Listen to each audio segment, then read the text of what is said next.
ଶହ ଶହ ବର୍ଷ ଧରି ଦୁନିଆର ବଡ଼ ବଡ଼ ଶାସକମାନେ ଗୁପ୍ତରେ ଜଣେ ହିଁ ଲୋକର ପରାମର୍ଶ ମାନି ଆସିଛନ୍ତି।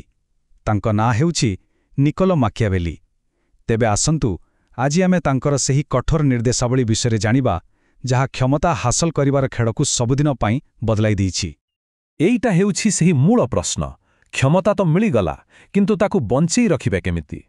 ମାକିଆଭେଲିଙ୍କର ପୂରା ଦର୍ଶନ ଏହି ଗୋଟିଏ ପ୍ରଶ୍ନର ନିର୍ମମ ଆଉ ବାସ୍ତବ ଉତ୍ତର ଉପରେ ହିଁ ତିଆରି।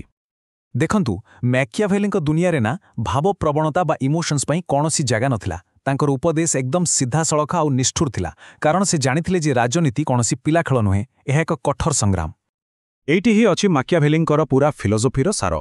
ତାଙ୍କ କହିବା କଥା ହେଲା, ଜଣେ ଶାସକକୁ ସ୍ୱପ୍ନ ଦେଖିବା ଛାଡ଼ି ବାସ୍ତବତାକୁ ସାମ୍ନା କରିବାକୁ ପଡ଼ିବ।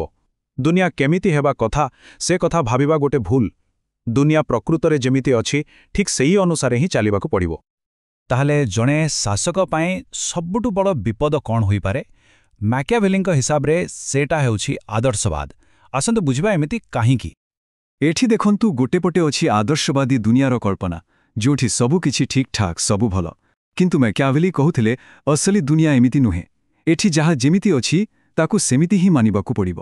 ରାଜନୀତିରେ ଆଦର୍ଶବାଦୀ ହେବା ମାନେ ନିଜ ଗୋଡ଼ରେ ନିଜେ କୁରାଡ଼ି ମାରିବା ସହିତ ସମାନ। ଏହାର ଅର୍ଥ ବହୁତ ସରଳ। ରାଜନୀତିର ଖେଳରେ ସମସ୍ତେ ସାଧୁ ନୁହନ୍ତି।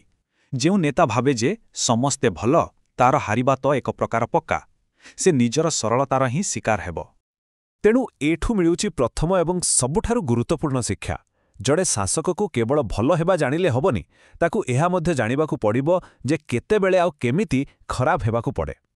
କିନ୍ତୁ ଏହି କଠୋର ରାଜନୀତିକୁ ସାମ୍ନା କରିବା ପାଇଁ ଜଣେ ଶାସକକୁ ଆଉ ଗୋଟିଏ ଜିନିଷ ଭଲ ଭାବରେ ବୁଝିବାକୁ ପଡ଼ିବ, ଆଉ ସେଇଟା ହେଉଛି ମଣିଷର ଅସଲି ସ୍ୱଭାବ। ଆଚ୍ଛା, ତାହେଲେ ମାକିଆଭେଲିଙ୍କ ହିସାବରେ ମଣିଷ ପ୍ରକୃତରେ କେମିତି? ଦେଖନ୍ତୁ, ମଣିଷକୁ ନେଇ ତାଙ୍କର କୌଣସି ଭୁଲ ଧାରଣା ନଥିଲା। ତାଙ୍କର ମତରେ ମଣିଷ ସ୍ୱଭାବର କିଛି ମୌଳିକ ଗୁଣ ଅଛି, ଯାହାକୁ କେବେ ବି ବଦଳେଇ ହେବନି। ମାକିଆଭେଲିଙ୍କ ଅନୁସାରେ ମଣିଷ ମୂଳତଃ ତିନୋଟି ଜିନିଷ ଦ୍ୱାରା ଚାଳିତ। ପ୍ରଥମତଃ ସ୍ୱାର୍ଥ, ଦ୍ୱିତୀୟରେ ଭୟ ଆଉ ତୃତୀୟରେ ଲୋଭ। ଜଣେ ସଫଳ ଶାସକ ଏହି ତିନୋଟିକୁ ନିଜର ସବୁଠାରୁ ବଡ଼ ଅସ୍ତ୍ର କରିପାରେ। ତାହେଲେ ଜଣେ ଚତୁର ଶାସକ ଏହି ମାନବୀୟ ଦୁର୍ବଳତାଗୁଡ଼ିକୁ କେମିତି ନିଜ ଫାଇଦାରେ ବ୍ୟବହାର କରିବ?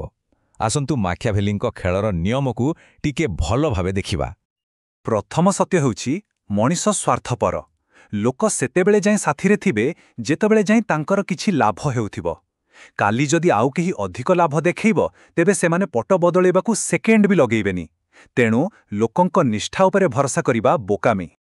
କିନ୍ତୁ ଏଠି ଗୋଟେ ମଜା କଥା ଅଛି। ମଣିଷର ଦୁର୍ବଳତା, ତା ଭୟ, ପ୍ରକୃତରେ ଶାସକର ସବୁଠୁ ବଡ଼ ଶକ୍ତି ହୋଇପାରେ। ଆଶ୍ଚର୍ଯ୍ୟ ଲାଗୁଛି ନା? ଏହା କାମ କରେ, କାରଣ ମଣିଷ ସବୁବେଳେ ଡରିକି ରହେ। ନିଜ ଜୀବନ, ନିଜ ସମ୍ପତ୍ତିକୁ ନେଇ ସବୁବେଳେ ଅସୁରକ୍ଷିତ। ତେଣୁ ଯେଉଁ ଶାସକ ତାଙ୍କୁ ସୁରକ୍ଷାର ଗ୍ୟାରେଣ୍ଟି ଦେବ, ଲୋକମାନେ ଆଖି ବନ୍ଦ କରି ତା କଥା ମାନିବେ। ହେଲେ ସ୍ୱାର୍ଥ ଆଉ ଭୟକୁ ବି ଟପିଯାଏ ଆଉ ଗୋଟେ ଜିନିଷ, ଆଉ ସେଇଟା ହେଉଛି ଲୋଭ। ବିଶେଷ କରି ସମ୍ପତ୍ତି ପାଇଁ ଥିବା ଅସରନ୍ତି ଲୋଭ। ଏହି ଲୋଭକୁ ବୁଝିବା ପରେ ହିଁ ଶାସନର ସେହି ଅନ୍ଧାର ଦିଗ ସାମ୍ନାକୁ ଆସେ, ଯେଉଁଠି ଜଣେ ଶାସକକୁ ବେଳେବେଳେ କିଛି କଠୋର ଏବଂ ଖରାପ କାମ କରିବାକୁ ପଡ଼େ। ଏହା ହେଉଛି ମାକିଆଭେଲିଙ୍କର ସବୁଠାରୁ ଚାଞ୍ଚଲ୍ୟକର କଥା। ଏହା ଦେଖାଏ ଯେ ଲୋକମାନେ ନିଜ ସମ୍ପତ୍ତିକୁ କେତେ ଗୁରୁତ୍ୱ ଦିଅନ୍ତି। ଏହା ତାଙ୍କ ପାଇଁ ଏକ ପ୍ରକାର ପବିତ୍ର ଜିନିଷ ଭଳି। ଏହା ପଛର ତର୍କ ବହୁତ ସିଧା ଆଉ ନିଷ୍ଠୁର। ଜଣେ ଶତ୍ରୁକୁ ମାରିଦେଲେ କାହାଣୀ ସେଇଠି ଶେଷ। କିନ୍ତୁ ଯଦି ତାର ସମ୍ପତ୍ତି ଛଡ଼େଇ ନିଆଯାଏ, ତେବେ ସେ ବଞ୍ଚିଥିବା ଯାଏଁ ପ୍ରତିଶୋଧ ନେବାକୁ ଚାହିଁବ। ଏହା ଏକ ଏଭଳି ଶତ୍ରୁ ତିଆରି କରେ ଯେ କେବେ ବି କ୍ଷମା କରିବନି। ଆଉ ଏଇଥିପାଇଁ ମାକିଆଭେଲି ଦୁଇଟା କଡ଼ା ନିୟମ ଦେଇଛନ୍ତି, ଯାହାକୁ ଭାଙ୍ଗିବା ମାନେ ମହାପାପ। ପ୍ରଥମ, କେବେ ବି କାହାର ସମ୍ପତ୍ତି ଛଡ଼େଇବାନି, ଆଉ ଦ୍ୱିତୀୟ, କାହାର ସ୍ତ୍ରୀ ବା ମହିଳାଙ୍କ ଉପରେ ଖରାପ ନଜର ପକେଇବାନି। ଏହି ଦୁଇଟି ଭୁଲ ଏମିତି ଶତ୍ରୁ ତିଆରି କରେ ଯେଉଁମାନେ ବିଦ୍ରୋହର କାରଣ ପାଲଟି ପାରନ୍ତି। ତେବେ ଏତେ ସବୁ କଥା ପରେ ଏହି ଶିକ୍ଷାରୁ କ୍ଷମତା ଆଉ ନେତୃତ୍ୱ ବିଷୟରେ ଆମେ ପ୍ରକୃତିରେ କ'ଣ ବୁଝିବା? ସାରା କଥା ହେଲା, ଜଣେ ସଫଳ ଶାସକ ହେବାକୁ ହେଲେ ରାଜନୀତିର କଠୋର ବାସ୍ତବତାକୁ ସ୍ୱୀକାର କରିବାକୁ ପଡ଼ିବ, ଆଉ ମଣିଷ ସ୍ୱଭାବକୁ ତାର ଅଶ୍ଳୀ ରୂପରେ ଦେଖିବାକୁ ପଡ଼ିବ। ହେଲେ ଏସବୁ ଶୁଣିଲା ପରେ ଗୋଟେ ବଡ଼ ପ୍ରଶ୍ନ ମନକୁ ଆସେ। ଜଣେ ଭଲ ମଣିଷ ହେବା ଆଉ ଜଣେ ଭଲ ନେତା ହେବା, କ'ଣ ଏ ଦୁଇଟା ସତରେ ଗୋଟିଏ କଥା? ଏହି ପ୍ରଶ୍ନ ଉପରେ ଟିକେ ଚିନ୍ତା କରନ୍ତୁ।